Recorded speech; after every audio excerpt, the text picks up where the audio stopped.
शलवारबाज बाबा ने फिर से इस्लाम, कुरान, नमाज, मुसलमान और ईसाइयों को एक साथ एक ही स्टेज पर निशाने पर ले लिया और सभी का अपमान कर डाला। जुमले तो ऐसे ऐसे इस्तेमाल किए कि आपको अगर वो सुनने को मिल जाए तो खून खौल जाए आपका, लेकिन खौलेगा नहीं क्योंकि वो तो ठंडा हो चुका है। अगर सही टाइम पर सही जगह से सही खून आपका खौलता तो आज इस्लाम विरोधी, ईसाई विरोधी और ख़ासकर भारत को टुकड़े टुकड़े करके बांटने वाले लोगों को इतना मौका नहीं मिलता, हिंदू मुसलमान करने वालों को इतना मौका नहीं मिलता। दरअसल कहानी भाई साहब ये है कि रामदेव किसी जगह पर सभा में थे, हिंदुत्व के किसी प्रोग्राम में थे, वहाँ पर उन्होंने मुसलमानों पर विवादित टिप्पणी कर डाली और तो और ईसाइयों पर भी टिप्पणी कर डाली, और ऐसी टिप्पणी जो शायद ही कोई मुसलमान बर्दाश्त कर सके। उन्होंने कहा कि मुसलमान खाली 5 टाइम नमाज पढ़ना जानते हैं, इसके अलावा वो कुछ नहीं जानते। मुसलमानों से कहा जाता है कि बस नमाज पढ़ो, इसके बाद चाहे तुम कुछ भी करो।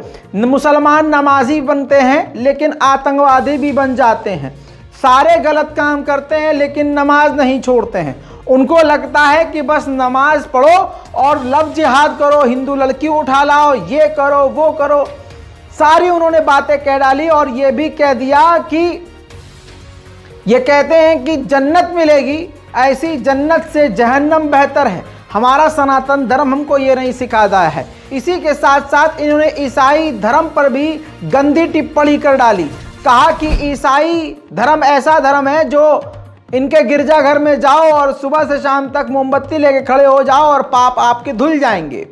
दोस्तों, ऐसी ऐसी टिप्पणी कि इन्होंने इसी टिप्पणी में कुरान का अपमान करते हुए आयत वायत और न जाने क्या क्या जुमले बोल डाले। और तो और खैर आप झेल ना पाएंगे, इसलिए हम आपको ये पूरी वीडियो दिखाएंगे। इसलिए आपसे गुजारिश है कि इस वीडियो को शेयर कीजिएगा और आपको पहले ये वीडियो देख लेना चाहिए, उसके बाद मैं बाबा रामदेव का दूसरा रूप भी दिखाऊंगा। सलाम, नमस्ते, सत श्री अकाल। मैं हूँ रज़ा और आप देख रहे हैं रज़ाग्राफी की नेशनल प्राइम टाइम रिपोर्ट, जिस रिपोर्ट के अंदर आपको जेन्युइन खबरें दिखाई जाती हैं, जिस रिपोर्ट के अंदर गोदी मीडिया को नंगा कर दिया जाता है, जिस रिपोर्ट के अंदर पूरे भारत की वो खबरें जो छुपाई जाती हैं आपसे, मैं आपको दिखा देता हूं। जो मोदी सरकार कोशिश करती है कि जनता तक जाए ना, जो भगवा आतंकवादी चाहते हैं कि दुनिया को पता ही ना चले, इस रिपोर्ट के जरिए वो सारी खबरों को चुन चुन के आपके सामने रखता हूं। सुनिए शलवारबाज बाबा रामदेव का कांड। आप कोई मुसलमान से पूछो चारों धर्म ठीक है, वो कहेगी बस 5 बार नमाज पढ़ो, फिर जो मरना होगा हिंदू की छोरी में उठा के लाओ, जो भी पाप करने करो। वो इस्लाम का मतलब नमाज समझते हैं। घने बात करते हैं हमारे बहुत से मुस्लिम भाई, लेकिन नमाज जरूर पढ़ेंगे बेटा, क्योंकि उनको ये सिखाएगा बस नमाज पढ़ो, बाकी जो करना है करो। आतंकवादी बन गए घने, बाकी और जितने भी अपराधी घने बन गए, नमाज जरूर पढ़नी, बस इतना ही सिखा, नमाज पढ़ो, जो करना है वो करो। ऐसा हिंदू धर्म नहीं है। वो ईसाई क्या सिखाते हैं, कोई बस वो चर्च में जाओ, उठे जिंदगी मोमबत्ती जलाओ और ईसा मसीह के सामने खड़े हो जाओ, सारे काम नष्ट। और उनका स्वर्ग का मतलब, स्वर्ग का मतलब है तारीख के ऊपर पैजामा पहनो, मुंह छेड़ो, टोपी पहन लो। ऐसा कोई कुरान कहता है या ऐसा इस्लाम कहता, मैं नहीं कह रहा हूं, लेकिन ऐसा ही कर रहे हो कि बस फिर तुम्हारी जन्नत में जगह पक्की, और जन्नत में क्या मिला, जन्नत में हुर्र मिला और ठेकानों पे मिला। ऐसी जन्नत तो जहन्नम से भी बेकार, लेकिन फिर भी लोग मुंह छुड़वाए, सिर पर टोपी रख रहे और बस मन है इस्लाम इस्लाम। हाँ, और सारी दुनिया को इस्लाम में तब्दील करना, लोग इसी चक्कर में पड़े। और ईसाइयों में बोले एक को इधर क्रॉस का निशान पहन लो, फिर कुछ वेशभूषा सी बना रखी है, कुछ छोटी मोटी कुछ उन्होंने बना रखी है, जैसे हमारे श्लोक सूत्र मंत्र होते हैं, ऐसे उनके भी कुछ होंगे आए। अंदर से कुछ खोला नहीं खोला होगा, क्योंकि मुसलमान की ही गलती ये है, हमारे उलमाओं की ही गलती ये है, हमारे बड़ों की ही गलती है कि जब इन्होंने शुरुआत में इस्लाम पर हमला शुरू किया, कुरान पर हमला शुरू किया और हमारे अजान पर हमला शुरू किया, तो हमने आवाज़ नहीं उठाई, जिसका रिजल्ट ये है कि आज खुलेआम स्टेज के ज़रिए नफ़रत फैलाई जा रही है। ऐसा नहीं है कि बाबा रामदेव नफ़रतिया रहे हों। बाबा रामदेव की मुसलमान लीडरों से काफ़ी अच्छी बनती है। मुसलमान उलमाए दीन इनके बेहतरीन दोस्त हैं और बाबा रामदेव आज से पहले बड़े अच्छे बयानात दिया करते थे। मुझे लगता है कि अदानी को डूबता हुआ देखकर अपने शेयर्स को बचाने के लिए, भक्तों को खुश करने के लिए, सरकार को खुश करने के लिए अचानक से इन्होंने इस तरह का बयान दिया है। क्योंकि जिस तरह से अदानी की नैया डूब रही है और अंधभक्तों की चड्डी फट रही है, अच्छे इससे डर रहे हैं। बाबा रामदेव का रूप आपको दूसरी तरफ दिखा देता हूं, जहां बाबा रामदेव मुसलमानों के लिए क्या कह रहे हैं, सुनिए। पीछे की ओर जो महान शख्सियत हैं, आत्माएं हैं, उन सब के साथ इस दोपहर की चिलचिलाती धूप में आपके धैर्य को, आपकी हिम्मत को भी मैं बहुत बहुत सलाम करता हूं।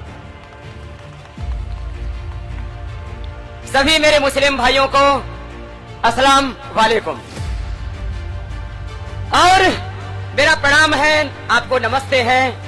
और इसलिए कि मैं आपको इस टोपी से ढका हुआ, दो वस्त्रों से ढका हुआ एक मुसलमान नहीं, मैं आपके भीतर उस खुदा के नूर को देखता हूं और इस भारत माँ के तकदीर और इसके भविष्य को देखता हूं। तो देखा, जिस नफरती चोट से ये आज अभद्र घटिया टिप्पणी कर रहे हैं, उसी चोट से ये कुछ वक्त पहले भारत के मुसलमानों को भारत का भविष्य बता रहे थे और उनको अपनी गंदी जबान से अस्सलाम वालेकुम कह रहे थे।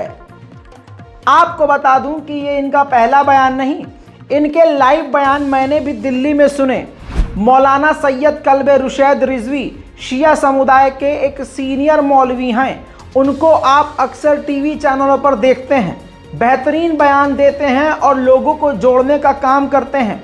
डॉक्टर सैयद कल्बे रुशैद रिजवी इनके काफ़ी करीब हैं बाबा रामदेव। इतने करीब होने के बाद भी अचानक इन्होंने इस तरह की घटिया टिप्पणी क्यों कर दी, हमें मालूम नहीं। लेकिन दोस्तों, एक और बयान इनका सुनिए और फिर आप खुद ही सोच में पड़ जाएंगे कि इनका क्या डूबने वाला है कि अचानक इन्होंने इस तरह का बयान देना शुरू कर दिया। मौलाना साहब ने टोपी ओढ़ रखी है, मैंने नहीं ओढ़ रखी। मौलाना साहब ने मूछ कटा रखी है, मैंने पूरी दाढ़ी मूछ रखी है और अंतर कुछ नहीं है, मैं तो आगे जा रहा हूं। मौलाना साहब ने मुझे करीब कई लाख लोगों का, वो 5 लाख थे, 10 लाख थे, लाखों लोगों के जलसे में मुझे देवबंद में बुलाया। 2009 की बात है सर। मैं गया, मेरे से बोले बाबा जी आप कहां जा रहे हो? अरे मैंने कहा हमारे भाई है। देखो, मजहबी तौर पर लोगों के अंदर हमें भेदभाव खत्म करना पड़ेगा और उसमें कुछ एकता के रास्ते ढूंढने पड़ेंगे। हाँ, एकता के रास्ते जो आदमी कुछ साल पहले ढूंढ रहा था, आज जो है उछल उछल कर मुसलमानों की बुराइयां गिनवा रहा है।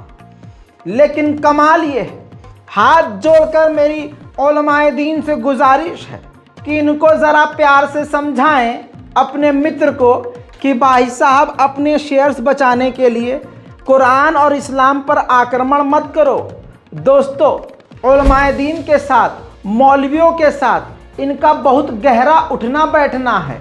अब आप सोचने पर मजबूर होंगे कि भाई साहब जब इतने करीब हैं बाबा रामदेव मुसलमानों के, तो आखिर इनको ऐसी टिप्पणी क्यों करनी पड़ी। अब एक अहम सवाल जो आप सोचने पर मजबूर होंगे, और मैं सवाल आपकी तरफ से पहुंचाता हूं उलमाए दीन को, जो भी इनके मौलवी, मुल्ला, आलिम दीन, मौलाना, जाकिर, कोई भी इनके दोस्त हैं, इनको कुछ भी अपना आप मानते हैं, तो आपसे सवाल है कि क्या इस मुद्दे पर, इनकी इस टिप्पणी पर आपकी इतनी हिम्मत है कि अपने दोस्त से कुछ सवाल कर सकें कि भाई रामदेव आपने ये क्या किया, क्या मतलब था? अपने को उठाने के लिए दूसरे को गिराना, ये कब से सीख लिया बाबा जी? दोस्तों, बाबा रामदेव की ये जो बौखलाहट है, हमारे हिसाब से इसीलिए है कि वो एक बड़ी भीड़ को खुश करना चाहते हैं, ताकि आंध भक्त उनको डूबने ना दें। दोस्तों, जैसा कि आप जानते हैं, ये देखिए आपकी स्क्रीन पर, दुनिया का सबसे अमीर इंसान जिसको माना जाता था और जो एक हफ्ते पहले तक तीसरे स्थान पर था पूरी दुनिया के सबसे अमीर लोगों में, आज वो अचानक सीधा 16वें और 17वें नंबर पर आ गिरा है। उसके पास जो रकम जुड़ी हुई थी उसमें भारी लगातार गिरावट आ रही है। बात कर रहा हूं अदानी की। यहां पर तो मैं एक बात और बोलना चाहूंगा कि कुछ वक्त पहले अदानी ने एनडीटीवी किसी के कहने पर खरीदा था, जिसके बाद रवीश कुमार की नौकरी चली गई थी। वैसे भी रवीश कुमार ने खुद ही लात मार दी थी, लेकिन दिल से निकली हुई शायद हाय अदानी के जहाज में छेद कर चुकी है। मुबारकबाद देना चाहूंगा रवीश कुमार जी को कि आपकी दिल से निकली हुई हाय ने अदानी को इतना नुकसान पहुंचाया। सोचने वाली बात है, जितना पैसा उसने लगाकर एनडीटीवी खरीदा उससे 1000 गुना ज्यादा वो नुकसान करवा चुका है, अपना उतना खो चुका है। अभी कुछ दिन पहले तक दुनिया का जो सबसे अमीर लोगों में आता था, कुछ बात उसके बारे में आपको बता दूं। हिडनबर्ग ने ऐसा कांड कर डाला कि एक बड़ी ऊंची शख्सियत को चंद ही लम्हों में जमीन पर पटक डाला। अब यह अदानी जो है दुनिया के 10 टॉप अमीर लोगों में शामिल नहीं है। इन्होंने दुनिया के सबसे अमीर आदमी का, बिजनेसमैन का जो टाइटल हासिल किया था वो खो दिया है। आपको बता दूं कि इनके स्टॉक लगभग 30% तक बर्बाद हो गए हैं, लॉस में चले गए हैं। एक ही झटके में 20,000 करोड़ पीएफओ इनको पैसा जो है अपने ग्राहकों को वापस करना पड़ा, शेयर होल्डरों को वापस करना पड़ा। लगभग 40 बिलियन अपने पर्सनल वेल्थ से इन्होंने खो दिए। इनकी कंपनी के बॉन्ड बिक नहीं रहे और लगातार जिनकी वैल्यू डाउन होती जा रही है। यह है प्रधानमंत्री मोदी के सबसे बेहतरीन मित्र मिस्टर अदानी, जो औंधे मुंह जमीन की तरफ तेजी से गिर रहे हैं, जिनको बचाने के लिए गोदी मीडिया समेत अंधभक्तों की बाइकॉट गैंग, भगवा गैंग लग चुकी है। पिताजी को बचाना है, चाहे फिर से नाली में गिर जाना है।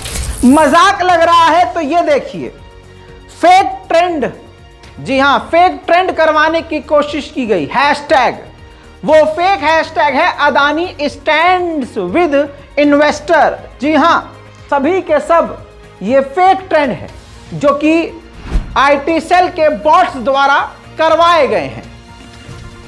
इससे पता चलता है कि गिर अदानी रहा है, लेकिन दर्द किसको हो रहा है, नाम आपको पता है। दोस्तों, अदानी के गिरने के साथ साथ ऐसे लोग भी गिर रहे हैं जो मोदी के अंधभक्त थे। लाइव आपके सामने एग्जाम्पल है। इस यूजर को देखिए जिसने अपने प्रोफाइल में क्या लिखा है। गौरांग पटेल ने लिखा है अंधभक्त ऑफ पीएम मोदी। जी हां मेरे दोस्तों, इसने ट्वीट किया है। जो ये इसके शेयरवेयर हैं उसका स्क्रीनशॉट इसने लिया, ट्रेड रिपोर्ट इसने लिया और स्क्रीनशॉट को शेयर किया और लिखा कि 25 शेयर ये खो चुके हैं। लगभग 34,000 रुपए एक ही झटके में इन्होंने खो दिए हैं। इन्होंने लिखा है कि now will never trade in Adani stocks, either will trust SEBI and Modi government on financial issue. Hashtag Adani enterprises, इन्होंने गौतम अदानी को मेंशन किया है, नरेंद्र मोदी को मेंशन किया है और निर्मला सीतारमण जी को भी इन्होंने मेंशन किया है। इन्होंने कहा है कि for a Nifty stock to fall like this my trust is gone for Modi government and Adani group. यानी अंधभक्त की भी आंखें फट गई हैं, आंखें खुल गई हैं, ऐसा हाल हो गया। दोस्तों अभी तो अदानी का भी बुरा हाल होगा और उनके मित्र का भी बहुत ज्यादा बुरा हाल होगा। एक बड़ी खबर आ रही है, उस खबर की रिपोर्ट आपकी स्क्रीन पर है। दोस्तों खबर यह है कि ब्रिटेन के पूर्व प्रधानमंत्री बोरिस जॉनसन के भाई जो जॉनसन ने एलारा कैपिटल से इस्तीफा दे दिया है। एलारा कैपिटल का नाम हिंडनबर्ग की रिपोर्ट में आया था। अब आप सोच सकते हैं हमारे मोदी जी के पास दो ही रास्ते हैं, या तो अडानी को पूरी तरह से छोड़ दें और इंक्वायरी ईमानदारी से बिठा लें, या फिर खुद भारतीय जनता पार्टी और मोदी जी को इसके परिणाम भुगतने होंगे। हालात दोस्तों इतने खराब हैं कि अदानी को खुद सामने आना पड़ा और सामने आके उन्होंने कहा कि जिस तरह से मार्केट में उतार चढ़ाव हुए हैं, तो जो नए पीएफओ हैं, यानी जो नए इन्वेस्टर हैं, जो नए सब्सक्राइबर्स हैं, उनके हम रकम, उनके पैसे हम वापस करेंगे और कर रहे हैं। लेकिन अब जो आप वीडियो देखेंगे उसमें बोलने का अंदाज, सामने लगी हुई स्क्रिप्ट और चुने हुए जुमले, हाथ के हाव भाव सेम उनके दोस्त से मिल रहे हैं और आपको एहसास होगा, बिल्कुल ऐसा ही लगेगा जैसे हमारे माननीय मोदी जी बोल रहे हैं साक्षात। देखिए तो सही। Dear friends, after a fully subscribed FPO, yesterday's decision of his withdrawal would have surprised many.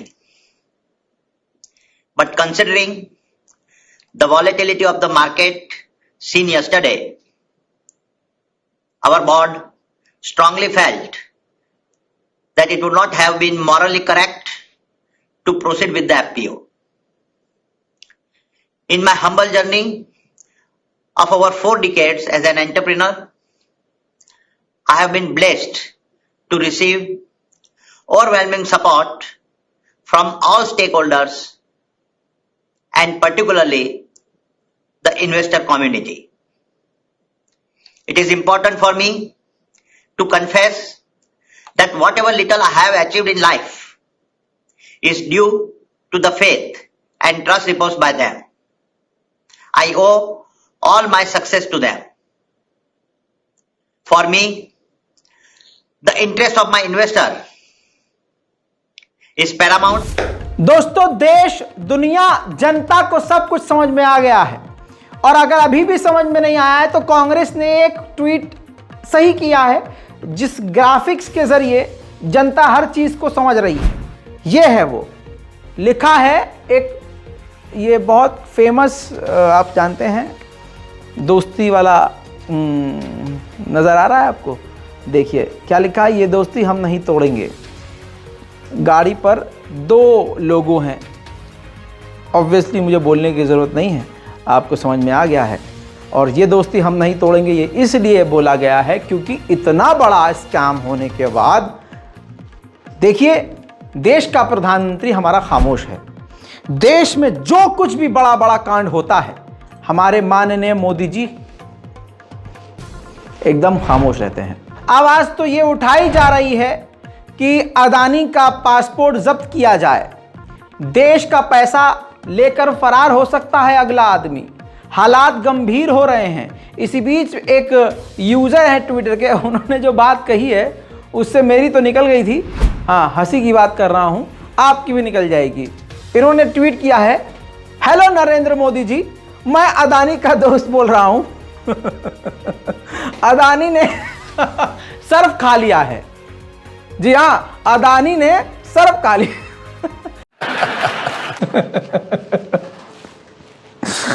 हालात तो ऐसे ही हैं कि कुछ दिन ऐसे ही जाता रहा तो कुछ ना कुछ तो खा ही लेंगे अदानी साहब।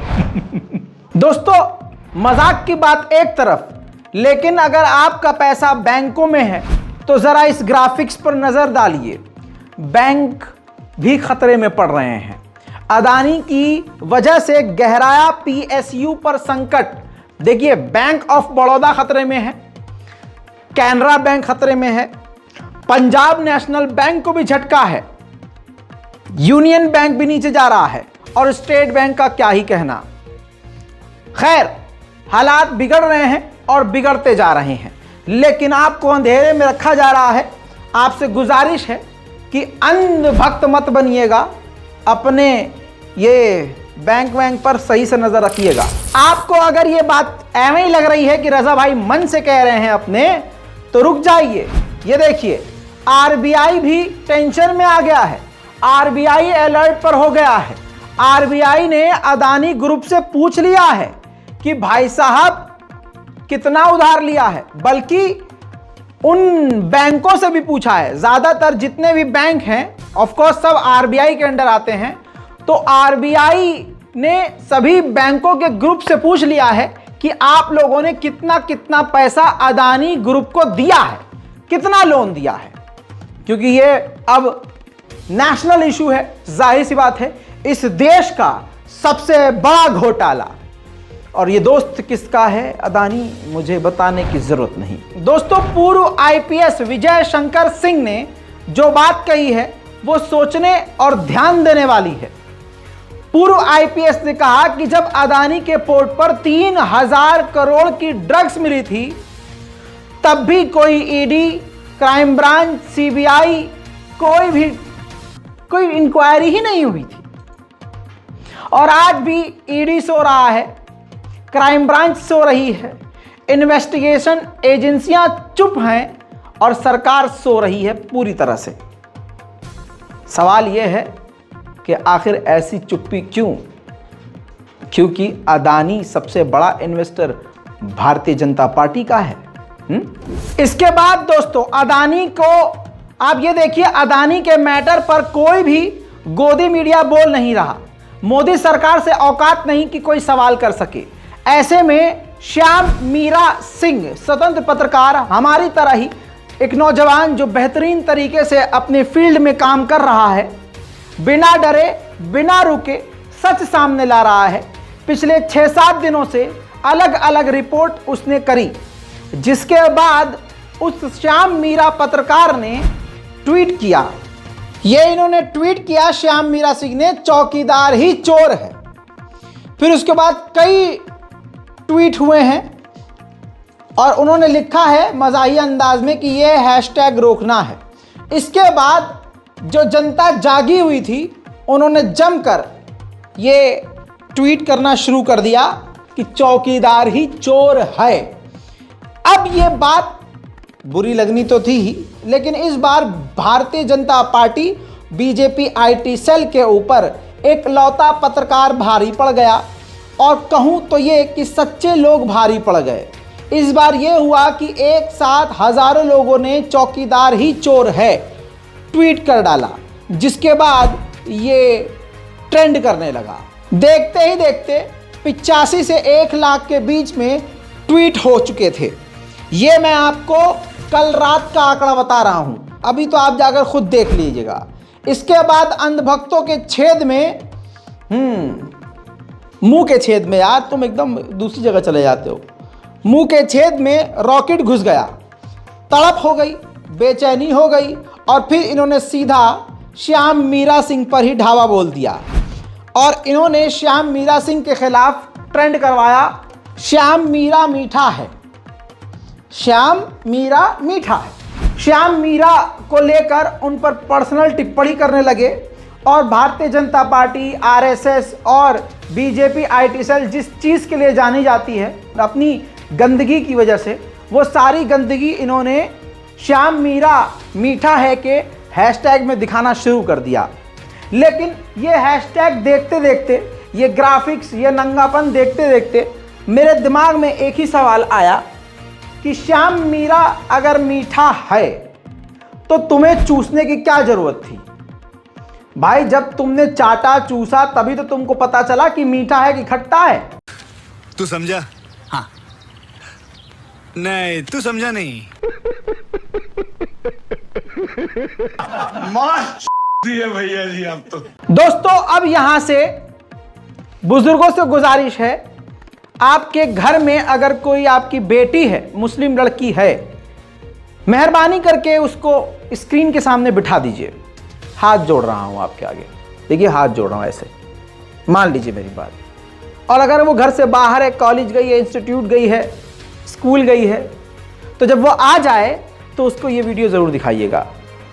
अपने ख़ानदान में रिश्तेदारों की बेटियों तक इस वीडियो को पहुंचाने में मेरी मदद कीजिएगा। ये आपके फ़ायदे के लिए है, मेरा कोई इसमें फ़ायदा नहीं है। बात करेंगे अब लव जिहाद की, हिंदू लव जिहाद। ये जिहाद उल्टा है। मैंने कई बार कहा है कि जो कुछ भी हम पर इल्ज़ाम लगाया जा रहा है असल में करने वाले वो खुद हैं। बरेली का एक मामला, और अब आपको सच्चा लव जिहाद दिखाता हूं कि सही लव जिहाद, असली लव जिहाद कहां चल रहा है, जिसे हिंदू लव जिहाद नाम मैं दे रहा हूं, और आप जिसे भगवा लव ट्रैप भी जानते हैं। लेकिन लव जिहाद असली में हिंदू लव जिहाद है, भगवा लव जिहाद है, भगवा लव ट्रैप है। दोस्तों, बरेली का यह मामला है। मोहित ने लक्की खान बनकर लड़की को प्यार का झांसा दिया और लड़की के साथ 6 महीने तक शारीरिक संबंध बनाता रहा, प्यार की नौटंकी करता रहा। बरेली में ही एक शोरूम में मुस्लिम लड़की काम करती थी। ग्राहक बनकर मोहित वहां पहुंचा, उससे दोस्ती करी, मुस्लिम लड़की से बातचीत बनानी शुरू करी और अपना धर्म छुपाया, नाम छुपाया। मोहित ने अपना लक्की खान, मोहम्मद लक्की खान नाम बताया। इसके बाद वो लड़की भी उसके साथ सीरियस हो गई। 6 महीने तक प्रेम प्रसंग चलता रहा, जिसके बीच में मोहित ने लड़की के साथ कई बार शारीरिक संबंध बनाए और बलात्कार करता रहा। और इतना ही नहीं, इस बलात्कार के इस फिजिकल होने वाले मूवमेंट को उसने अपने फ़ोन के अंदर रिकॉर्ड किया, वीडियो बनाया, फ़ोटो खींचा। अश्लील वीडियो और फोटो रखने के बाद इस दौरान उसने कई बार टोटल 75,000 रुपये लड़की के अकाउंट से अपने अकाउंट में मंगवाए। लड़की ने जब पैसा मांगा तो उसने साफ इनकार कर दिया। शादी का झांसा देकर उसके साथ हमबिस्तर हुआ था, लेकिन बाद में उसने अपना खुद ही राज खोल दिया कि मैं हिंदू हूं, मोहित सक्सेना मेरा नाम है, पुलिस में मेरे पिताजी हैं, दारोगा हैं, तो अगर एफआईआर करने गई तो 2 चीज़ तुम्हारे साथ होंगी, या तो मैं तुम्हारी ये नंगी वीडियो, सेक्स वीडियो वायरल कर दूंगा, और अगर एफआईआर उसके बाद भी कर दोगी तो मेरे पिताजी दारोगा हैं, तुम कुछ उखाड़ नहीं पाओगी। और जो बात मोहित नहीं बोल पाया वो मैं बोल देता हूं। असल में वो ये कहना चाह रहा था कि योगी आदित्यनाथ जी बैठे हैं और अभी बलात्कारियों को तो मोदी जी ने खुद छुड़वाया है, बिल्किस बानो के बलात्कारियों और कातिलों की तो आरती उतारी गई है, तो तू कर क्या लेगी मेरा। और तेरी कौम तो सबसे बड़ी मुर्दा कौम है, जो हुजूर पाक सल्लल्लाहु अलैहि वसल्लम को गालियां सुनकर खामोश रह जाती है, जो डर कर चुप रह रही है, वो तुझे बचाने आएंगे क्या। दोस्तों, शायद ये जुमले वो नहीं बोल पाया, मैंने पूरे कर दिए। अब आप सोच के देखिए कि क्या ये खबर गोदी मीडिया ने चलाई, क्या ये खबर किसी अखबार ने छापी। जिसने छापी उसका प्रूफ दिखा रहा हूं, लेकिन मेन स्ट्रीम मीडिया पर ये पूरी तरह से गायब है। तो आपको बस इतना करना है कि इस वीडियो को अपनी मुस्लिम बहनों तक पहुंचाना है। मेरे पास भी ऐसी बहुत सारी खबरें आईं कि रज़ा भाई आप ये काम अच्छा कर रहे हो कि अपनी लड़कियों को, अपनी कौम की लड़कियों को समझाने का काम कर रहे हो, लेकिन हम क्या करें। मैं अपनी गली में, एक शख्स ने बताया कि मैं अपनी गली में रोज़ देखता हूं कि एक हिंदू लड़के के साथ ट्यूशन से वापस आती हुई एक मुस्लिम लड़की उसका हाथ पकड़कर चलती है, रास्ते में मौका देखकर वो अश्लील हरकतें भी करते हैं। इसको रोका कैसे जाए। तो दोस्तों, रोका इस तरह जाएगा, आप इनकी वीडियो बनाइए यह हरकत करते हुए।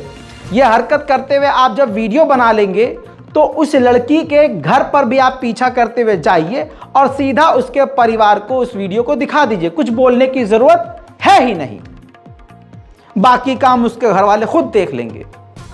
इसके अलावा अगर आप में हिम्मत है तो उनको रोक सकते हैं, अपने बुजुर्ग लोगों के साथ बिना मारपीट किए उनके सवाल जवाब कर सकते हैं, उनसे पूछ सकते हैं अश्लील हरकत आप सार्वजनिक जगह पर क्यों कर रहे हो, और लोकल पुलिस थाना में ले जाकर उनको दे सकते हैं। ये आप कर सकते हैं और आपको करना होगा। बाकी इस वीडियो को शेयर कीजिए ताकि हमारी कौम की लड़कियां जागें कि उनके साथ क्या हो रहा है और क्या हो सकता है। दोस्तों, ऐसा नहीं है कि आफ्ताब पूना वाला गलत नहीं है। कहने का मतलब यह है कि ये क्राइम दोनों तरफ से हो रहे हैं, इसमें धर्म का मामला नहीं है। लेकिन मुसलमान अगर गलत होता है तो उसको हाईलाइट किया जाता है, हिंदू गलत होता है तो छुपा दिया जाता है। और आप ये जानते हैं कि लव जिहाद के नाम पर असल में मुसलमानों के साथ जुल्म किया जा रहा है, और लव जिहाद तो मुस्लिम लड़कियों के साथ किया जा रहा है। यह आपको अच्छे से मालूम है। ये पहला केस नहीं, इस लड़की का मैंने अभी कुछ ही दिन पहले, 2 दिन पहले आपको अपडेट दिया था। कश्मीर की मुस्लिम लड़की हुमैरा खान बिहार के एक लौंडे से प्रेम प्रसंग में फंस गई। बिहार का वो हिंदू लड़का कश्मीर गया था मजदूरी करने, मजदूरी करते करते उसने लव जिहाद किया, भगवा लव जिहाद किया। 7 महीने तक उसके साथ रहा शादी करके, और फिर लालू सिंह उसको अकेला छोड़कर फरार हो गया। सुन लीजिए। नहीं है ना मेरी गलती। आपकी गलती यही है कि आपने लव मैरिज किया। मेरी गलती ये है कि मैंने लव मैरिज किया और मैं लड़की नॉन मुस्लिम थी, इसके लिए मैंने अपना धर्म बदल दिया। इससे ज़्यादा एक लड़की क्या कर सकती? क्या धर्म बदल दिया मतलब? मैं मुस्लिम से हिंदू बन गई। अच्छा, ये बात आप पहले नहीं बताए। आप पहले मुस्लिम थे? हाँ। क्या नाम था पहले? मेरा पहला नाम सुमेरा। सुमेरा? हनीफ। सुमेरा हनीफ पहले। अच्छा। शादी के बाद जो है मेरा अंजलि सिंह बन गया। अच्छा, पहले आप मुस्लिम थे? हाँ। उसके बाद धर्म बदल के शादी किए? जी। अच्छा, कोर्ट में शादी किए। हाँ। तो इससे बोला ये नामकरण कहाँ पे हुआ था? कोर्ट में ही हुआ। नामकरण कोर्ट में ही हुआ।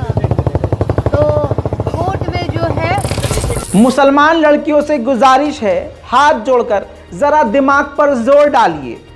आजकल की शादियां तो खुद मुसलमानों की मुसलमानों से नहीं चल रही, अमा रिश्तेदारों में कर लेते हैं तब भी नहीं चल रही। ऐसे दौर में आपको ये लगता है कि गैर मजहब में आप जाओगी तो आपकी शादी चलेगी?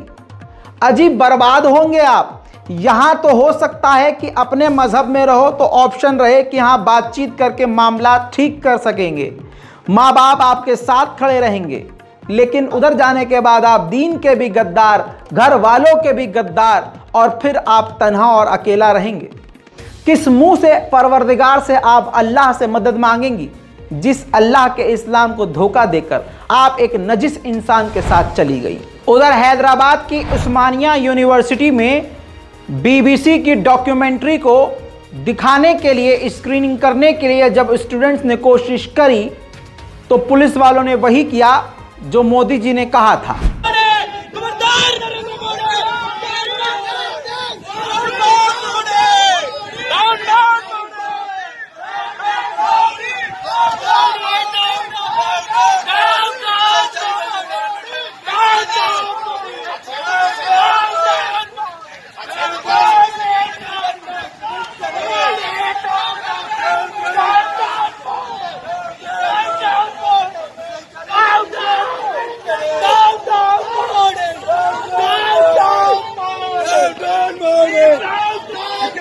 अब दोस्तों, मोदी सरकार को जोरदार तमाचा ब्रिटेन ने जड़ दिया है। मेरे दोस्तों, ज़्यादा समय नहीं लूँगा, बड़ी खबर ये है। देखिए, ब्रिटेन पर आरोप लगाए गए, सवाल खड़े किए गए, सैकड़ों सवाल किए गए, भारत में ट्रेंड करवाया गया। ब्रिटेन में बीबीसी के ऑफिस के बाहर वहाँ जो अंधभक्त रहते हैं वो पहुँच गए और उन्होंने जमकर वहाँ प्रदर्शन करने की कोशिश करी, एड़ी चोटी का जोर लगाया। भारत सरकार ने जमकर विरोध किया और भारत के खिलाफ इसको बताया और मोदी जी की छवि खराब करने वाला कदम बताया। इन सब के बावजूद, सारी एड़ी चोटी का जोर लगाने के बाद, ब्रिटेन की सरकार ने साफ साफ कह दिया है कि बीबीसी एक स्वतंत्र मीडिया आउटलेट है, उसको रोका नहीं जा सकता, वो आज़ाद है।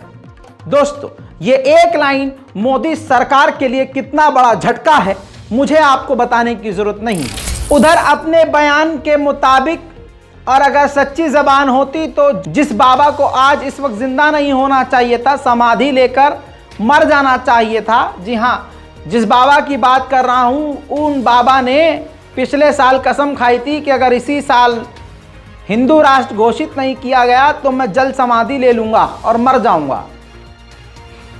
जी हाँ, अब उनके बारे में एक नई बात सामने आई है। उन्होंने स्पेशल तलवार मंगाई है स्वामी प्रसाद मौर्य की गर्दन काटने के लिए। सवाल अब यह है कि गोदी मीडिया के वो पत्रकार जो सर तन से जुदा के नारे पर उछल जाया करते थे, अब बिल में घुसे क्यों हैं भाई साहब, बाहर क्यों नहीं निकल रहे? आज मैंने स्पेशल तलवार मंगाया है स्वामी प्रसाद मौर्य का सर काटने के लिए। जैसा आपने शुरू में ही देख लिया है कि अब तो बाबा रामदेव भी मुसलमानों और ईसाइयों के खिलाफ मैदान जंग में उतर आए हैं और हेट स्पीच की सारी हदें पार कर रहे हैं। ऐसे में तो आतंकवादी गुटों को, कट्टरपंथी गुटों को हिम्मत तो मिलेगी ही।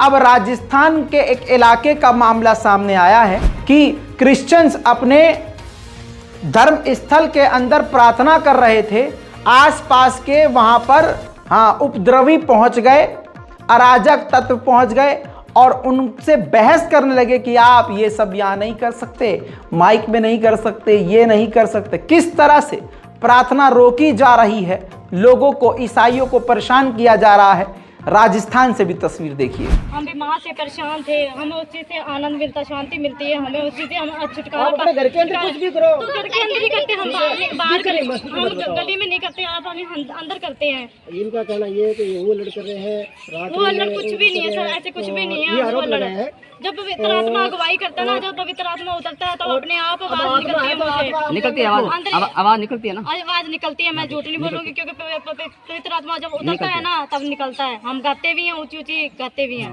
ठीक है। हालेलुया का नारा भी लगाते हैं, हालेलुया भी नारा लगाते हैं। दबी आवाज में कैसे हो जाएगा? दबी आवाज, मेरी आवाज, छोटा कमरा, 4 जने बैठे सुनाई देता है। ये कमरा है, इसमें 20 जन बैठे, एक खड़ा होता सुनाई देता है। माइक से किसका सुना रहे हो आप? माइक अपने धर्म का कुछ भी कर सकते हैं। मैं कौन नहीं, एक बात है, और सारे जने कोई भी मतलब प्रोग्राम होगा, उनका धर्म का कोई प्रोग्राम होगा, वो स्पीकर लगाएंगे नहीं? यहाँ पे इनको बुलाते भी हो ना, परमिशन होती है, वो परमिशन भी आ जाएगी, कोई बात नहीं। परमिशन लेने की कोई तो दिक्कत नहीं है फिर, कोई दिक्कत। दोस्तों, एक जत्था है जो भारत में दंगे की तैयारी कर चुका है, बस चिंगारी का इंतजार कर रहा है। मुसलमानों को उकसाने का लगातार काम कर रहा है। सुप्रीम कोर्ट को पूरे देश भर में दौड़ दौड़ कर चैलेंज कर रहा है। सुप्रीम कोर्ट सहमा हुआ है, संविधान ऐसा लग रहा है डरा हुआ है, क्योंकि ये खुलकर संविधान के खिलाफ नंगा नाच कर रहे हैं।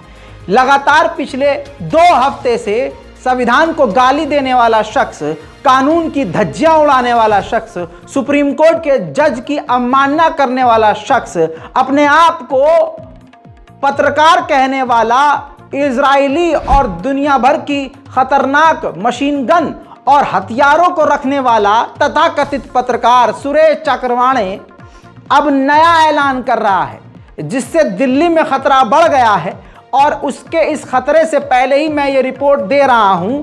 अब इसके बाद अगर कुछ दिल्ली में हो तो आपको पता होगा कि रजाग्राफी ने पहले ही बता दिया था। ये देखिए दोस्तों, पोस्टर जारी किया गया है दिल्ली वालों के लिए। मैं अलर्ट अपने हिसाब से जारी कर रहा हूं, मेरी तरफ से अलर्ट है भैया, सावधान रहिएगा। हिंदू राष्ट्र की शपथ अपराध कैसे, सुप्रीम कोर्ट को चुनौती देता हुआ ये पूरी हदें पार कर चुका है। अब ये दिल्ली में प्रदर्शन करने वाला है 5 फरवरी सुबह 11 बजे जंतर मंतर। जी हां, और हिंदू समाज को यह बुला रहा है। लिखता है हिंदू आक्रोश प्रदर्शन, धर्म योद्धा सुरेश चक्रवाणे की गिरफ्तारी व सुदर्शन न्यूज चैनल को बंद करने के न्यायालयीन षड्यंत्र विरोध में, यानी न्यायालय को भी षड्यंत्र बता रहा है।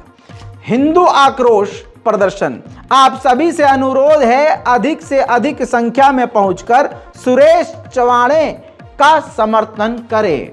दोस्तों, आप देख रहे हैं यह भारत में हो रहा है। मोदी सरकार तो खामोश है ही, क्योंकि उनका इस नफरत के कीड़े में फायदा है। लेकिन आप ये देखिए कि दिल्ली पुलिस खामोश है।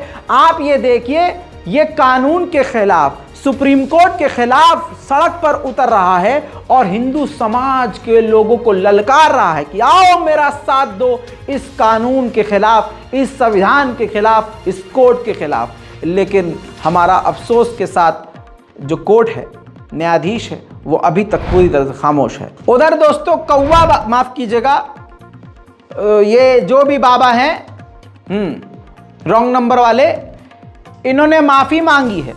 हमें तो पहले से पता था माफी वीर का पुजारी है तो माफी तो मांगेगा ही, लेकिन माफी भी इसलिए मांगी क्योंकि उसने गलती ऐसी की थी।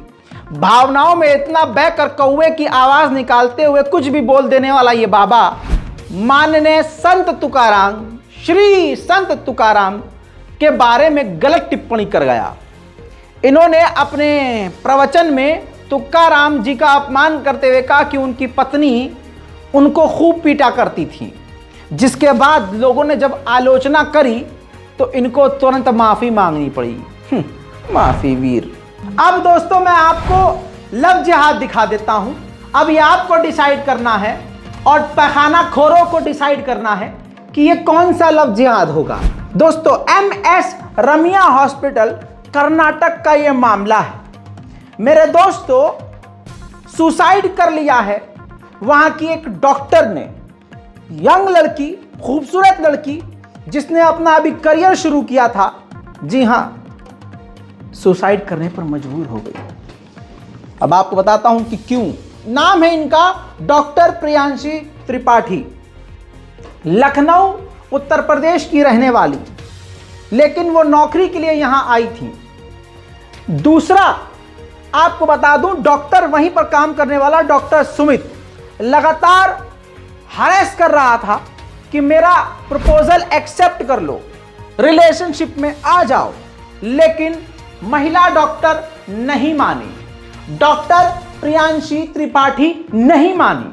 उन्होंने अपने घुटने नहीं टेके, उनको नहीं था वो शख्स पसंद, तो उन्होंने ना को ना कहा, ना को हां नहीं। लेकिन इतना टॉर्चर हुई, इतना टॉर्चर हुई और इतना टॉर्चर हुई कि उन्होंने सुसाइड कर लिया। FIR दर्ज किया जा चुका है। बस मैं पैखाना खोर, टट्टी खोर जो ग्रुप है उनसे पूछना चाहता हूं, तुम्हारी बहनों के साथ ऐसा हो जाता है तो तुम्हारे मुंह से गू नहीं निकलता है? ये सब हजम कर जाते हो। ये कौन सा लव जिहाद है भाई साहब? घटिया इंसान। दोस्तों इसी के साथ मैं संस्कारी जिहाद दिखाता हूं। उसी कर्नाटक में एक पति की पत्नी, शादीशुदा औरत, बीजेपी के नेता के साथ रंगे हाथ पकड़ी गई। तस्वीर आपके कुछ जो मेरे को मिली है वो आपके सामने रख रहा हूं। कर्नाटक का यह मामला है। एक पति बड़ा परेशान था और शक था उसको अपनी पत्नी पर। पत्नी को पटाने वाला कोई और नहीं, संस्कारी भाजपा का नेता, बीजेपी लीडर हरि प्रसाद यादव है। उसका अफेयर चल रहा था क्योंकि पत्नी खूबसूरत थी। मामला जलसूर सुलिया का है, कर्नाटक का। हस्बैंड ने चुपके से एक दिन पीछा किया और रंगे हाथ पकड़ लिया। अब आपके सामने चंद सेकंड का वीडियो है जिसमें आवाज भी है और महिला भी नजर आ रही है। पति ने वीडियो बनाया है और रंगे हाथ पकड़ भी लिया है।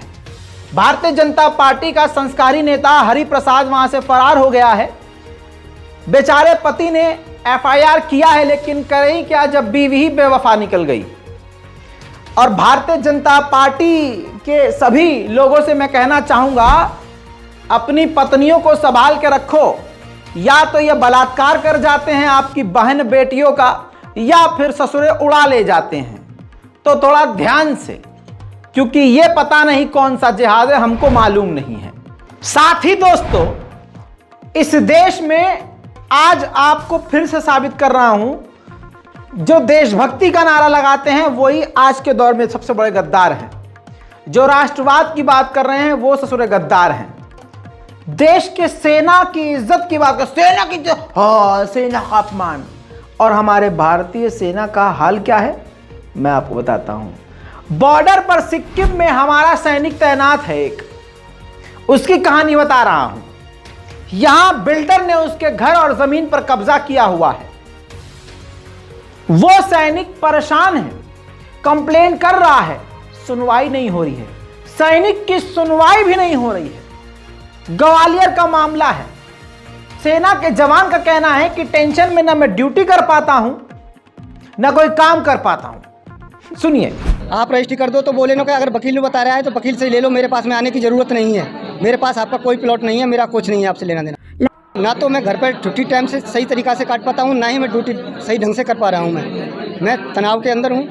कृपया मेरा क्या है इसका निवारण करने की कोशिश की जाए। सुन लिया दोस्तों, तो ये है मोदी सरकार का असली राष्ट्रवाद। तो इसी खबर के साथ इस चैप्टर को यहां क्लोज करते हैं। इस नेशनल प्राइम टाइम के बारे में आपकी राय बेहद जरूरी है, क्योंकि आपके कमेंट मैं पढ़ता हूं, हिम्मत मिलती है, फिर अगले दिन तभी मैं खड़ा होता हूं वो खबरें आपके सामने रखने के लिए जो आपसे छुपाई जाती हैं। तो कमेंट जरूरी है। दूसरों को वीडियो दिखाइए, इस रिपोर्ट को शेयर कीजिए। जय हिंद।